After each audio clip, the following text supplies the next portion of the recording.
Having trouble with AirDrop not working on your iPhone? Let's fix that. First, open settings on both the sending and receiving device. Make sure Wi-Fi and Bluetooth are turned on. If they're already on, toggle them off and back on again. This often fixes AirDrop connectivity issues.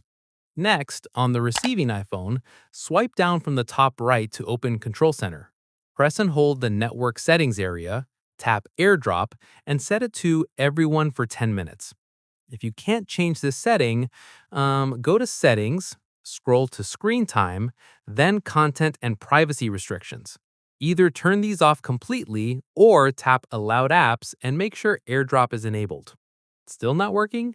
Let's force restart both iPhones. Press Volume Up, Volume Down, then hold the power button until you see the Apple logo. This refreshes your iPhone's wireless features and fixes most AirDrop problems. After restarting, check Settings, General, Software Update on both devices. Installing the latest iOS version can resolve AirDrop bugs.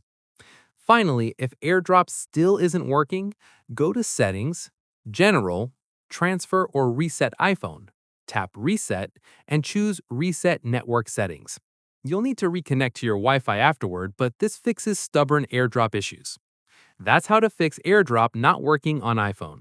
Try these solutions in order, and your file transfer problems should be resolved.